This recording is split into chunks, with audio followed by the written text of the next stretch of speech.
उपमुख्यमंत्री एकनाथ शिंदे यांच्या नेतृत्वाखालील शिवसेना पक्षाचा वर्धापन दिन यंदाही वरळीच्या NSCI डोममध्ये साजरा करण्यात येणार आहे। एकसंध शिवसेनेचा 59वा वर्धापन दिन यंदा 19 जून रोजी होणार आहे आणि शिंदे आणि ठाकरेंच्या शिवसेना पक्षांच्या वतीने तो वेगवेगळा साजराही करण्यात येणार आहे। शिंदेंच्या शिवसेनेच्या वतीने वर्धापन दिनासाठी जागांची चाचपणी करण्यात आली।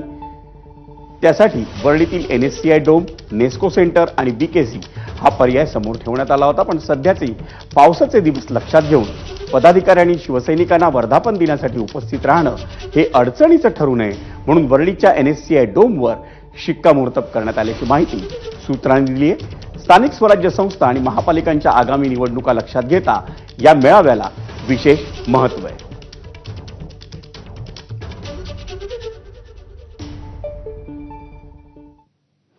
आणि शिंदेंच्या शिवसेनेच्या 59व्या वर्धापन दिन सोहळ्यात पक्षात मोठी फेररचना करण्याबाबत वरिष्ठ पातळीवर विचार सुरू आहेत। स्थानिक स्वराज्य संस्था आणि महापालिका यांच्या आगामी निवडणुकांच्या पार्श्वभूमीवर हे बदल केले जाणार असल्याची माहिती सूत्रांनी दिली। पाहूयात शिंदेंच्या शिवसेनेत काय बदल होण्याची शक्यता आहे ग्राफिक्समधून।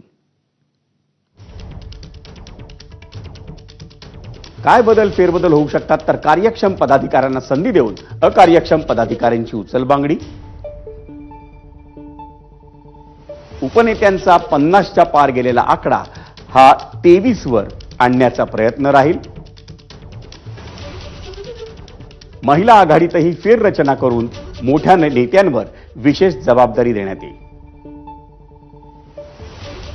युवासेना आध्यात्मिक सेनेचं काम वगळता इतर सेल आणि संघटनांच्या कामांवर नेते नाराज असल्याची माहिती आहे। त्यामुळे त्याबाबतही निर्णय होऊ शकतो आणि निवडणुकीआधी या साऱ्या गोष्टी व्यवस्थित करून पक्षनिष्ठा आणि शिस्त या नीतिमूल्यांवर पक्ष पुढे नेण्याचा विचार करण्यात येईल। आता बातमी ठाकरेंच्या शिवसेनेची।